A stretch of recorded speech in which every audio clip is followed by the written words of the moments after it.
Hi, this is Charles, and I wanted to give you an introduction to the game Combat Commander.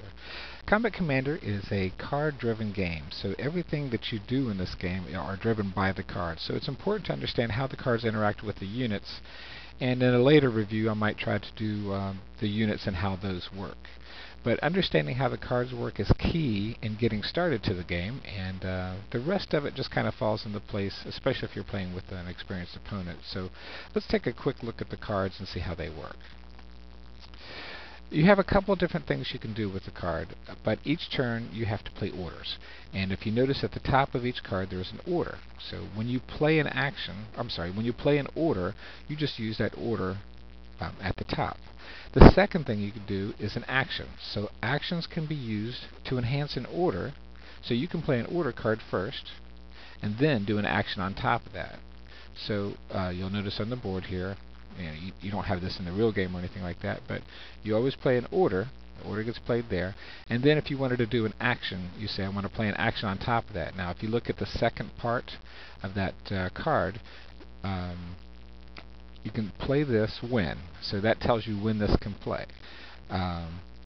This action cannot be used in combination with this action, but usually it will tell you when the action can be used. So if you're making a fire attack using a fire card, shown on the right here, and then you want to play this on a fire attack if all firing pieces have boxed range. So you look at your unit, see if he has boxed range, and then you can apply this action on top of your fire card, making it even more powerful. So the main thing I wanted you to get out of all that is that the first thing that you do during your turn is orders. And then the second thing that you can do with the card is the action. So the action can either be a reaction to the opponent, or it can be used to enhance your order. Now the third section on here is the event interrogation. Now this happens during the game. As you're drawing, you will see event markers happen. So looking at this card on the bottom right, say we've drawn this as a when we're doing checks. Now we'll go into a fire and we'll calculate our firepower, we'll calculate the other person's defense. But we draw this, and this is the die roll right here. So the die roll is added to the firepower, but one thing that happens immediately is the event. So that little red thing means an event happens. So what happens is you draw a card out of your deck, and the next thing that happens as far as the event goes is under this category here. So you just read the text here, and this event happens. Look at your opponent's hand. You may select one card and place it in their discard pile. So that's the event. Another thing that can happen is a sniper. If you see the sniper show up, this means that a sniper action shows on the board. Then you draw another card, and then you look at the bottom here, the bottom left, and J7 is hit by a sniper. So you look at that section, and any enemy unit within one space of J7 can be hit by your attack there. So you draw a card for your firepower, and then the event where the sniper happens, you resolve that, and then you go back to finishing the firepower. So that's pretty much it as far as the card goes. So the two things you can usually do are orders and actions. Events happen because of the card down here. Snipers happen because of this card being triggered here. And these are the events that happen when the event's triggered, and this is the place that the sniper event rolls happen. So it's a card-driven game. All the dice are inside the game. Each card has a die on it, and that's pretty much it for the cards. And the last thing I'll cover is the initiative card. The initiative card lets you get a mulligan or a redo. If somebody does something that hurts you pretty bad, and you can play this card, and it forces them to replay that card. Now it could be a time trigger, it could be a bad die roll against you and you just eliminated some of your units, or something like that. But if you play this card, that card basically gets ignored and another card has to be drawn in its place. This is great for you now, but when your enemy has that, they also have that card back, and that gives them the opportunity to play that card back against you when you do a really good die roll. So primarily when you're playing at first, you're looking for a couple good cards here. And the first is a move card. And a move card allows you to order units. Now you can either order a specific unit, or you can order a leader, activate a leader, who activates a range of units. So if you look at the leader's command radius, he has a range of 2 here. And you can see that light hex border goes all the way around here. All those units within 2 hexes of him are automatically activated. So by activating them and playing the move card, you can actually move all of these units just by activating the leader. If instead you decide to activate a single unit, only he is activated for movement. So you would play this card, play it as an order. Then you would activate a unit for movement, and then you would begin his movement. And then that card is discarded afterwards. Another thing you can do, as far as orders go, are firing. So let's play the fire as an order. That would be our second order. And then we would go through the process of attacking. We would calculate the firepower, and then draw another card off our deck, which I'll just play this one for, and then we would add that 7 there to our attack. Then our defender, who's down here, would calculate his defense, and then add his card on top of that, and do his defense roll. And then you compare the 2 numbers, and if they're even, the unit is suppressed. If it's more than him, then he breaks.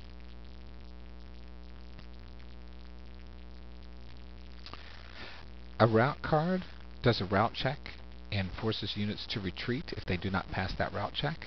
You can use this on yourself to get out of a bad situation, or you can use this on the enemy. So sometimes if you use this on the enemy, basically they calculate their morale and plus their defensive modifiers there, and then they roll a dice again by using the cards, and then adding that number to it, and then if it's less than their morale plus their cover, then they're safe. If it's higher than that, they have to do a route. Command Confusion is a dud card in your hand. There's no use for it. Now sometimes you'll see a Command Confusion card up top for the order, and I believe there's some cards that have an action, actually action. So some of the Command Confusion cards are actually useful, but this one is not. It basically sucks up cards out of your hand. We talked about route. I apologize, I just realized I was using German cards to order those Russian units. So let's talk about advance. Now advance is like a move, except everybody can move 1 space, but it's kind of like a sneaky move, so everybody only moves 1 space, and the nice thing about this card is that you are not susceptible to opportunity fire. So anytime that you move out in the open there within range of your enemy can play a fire card as an opportunity fire. So if they have a shot against you, and say these guys were in this building here, and you played a move card here, and you move this way. As soon as you move towards him, he can play a card and press the stop button up here, and he can fire at you. So he's activated for opportunity fire, and every unit that moves is susceptible to his opportunity fire for that turn. But going back to the advance order. Now let's play the advance order. We'll lay that there, and then we'll activate this guy. So now he can advance forward, but this guy cannot react with the fire. Now he'll be able to fire next turn, but for now he is right up there. If we activated a leader with this order, all these units within the space could advance 1 space. And that's pretty much it for the advance.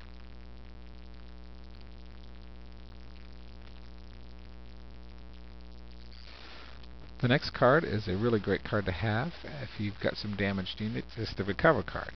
So when you play this, you activate yourself. You remove all the suppress markers. That comes from being in a tie, and a suppress marker basically takes -1 across the board. I'm going to suppress this guy just so you can kind of see it.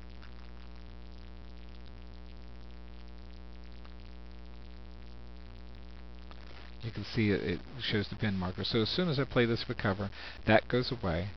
But if he was broken,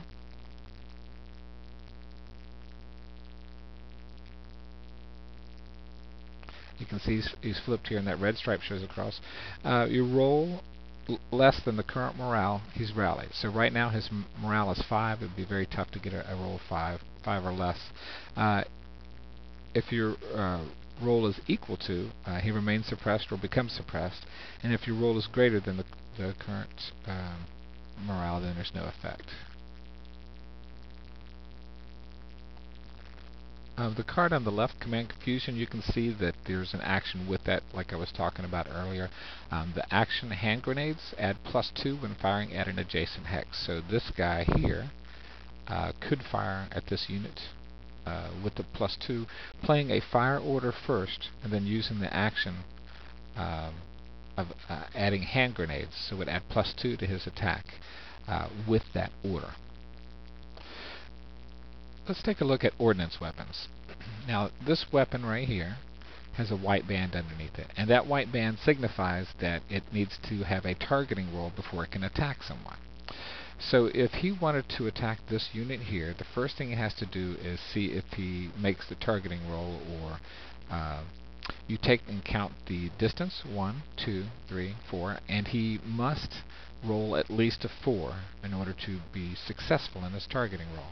So we'll lay this card out here, and the targeting roll is calculated by multiplying this number times this number, which is 8, which is greater than the 4 distance, so he's able to do his targeting roll. Then the next card that he would play would be his attack. So that would be 3 + 1 plus his attack factor. And then you would do the defense. So that's how an ordnance weapon works. In the same respect, artillery is like that. You must have a radio. Now if your opponent has a radio, you can do artillery denied, and you can break his radio.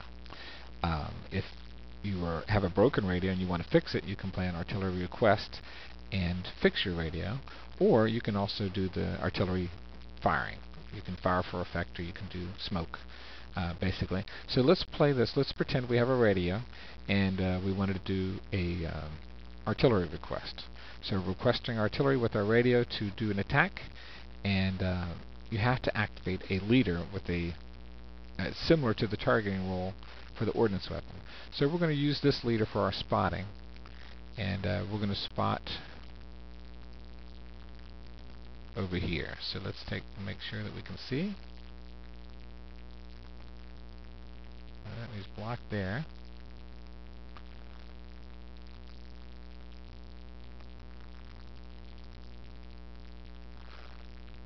It's blocked there.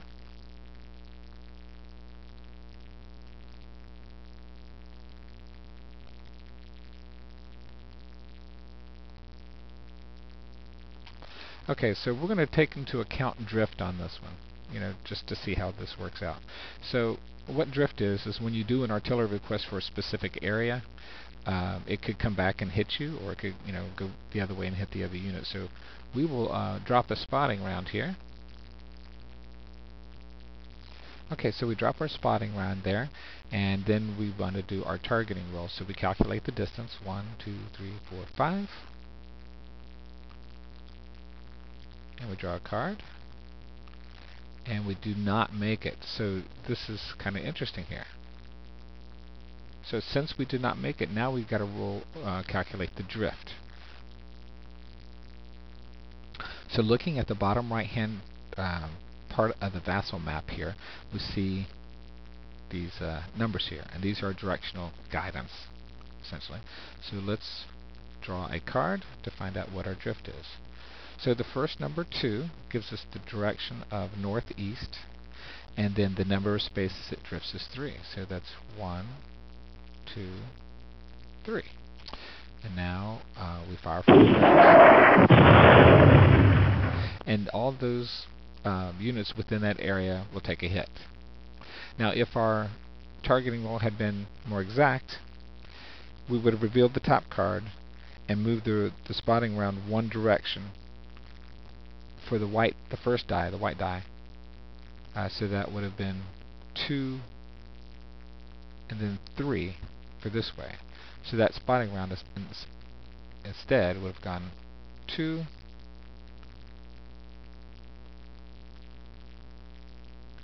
and 3. So that would have been a miss. So actually missing, being off target was a little bit of a help to us. And that's pretty much it for artillery. So just as a recap, we're going to go over the different types of cards here. Advance, we talked about how that just moves a unit or a activated set of units one space. And it also prevents them from being attacked by opportunity fire. Artillery denied breaks your opponent's radio. Command confusion does nothing. Fire attack lets you fire on the enemy. Move lets you activate units to move. And recover lets you recover broken units and remove suppression markers. A route card lets you push the enemy back if they fail their checks, or push yourself back if you want to. Remember, routing yourself off of the board scores the enemy VP points. There's artillery request to have an artillery come in if you have a radio. There's also an asset request, which lets you get an artillery in some scenarios. Some scenarios prevent it. There's targeting rolls, which you multiply the dice times each other to calculate the range, the successful range compared to the actual range. And then that's pretty much it. So I hope you enjoyed this and get a chance to play this great game.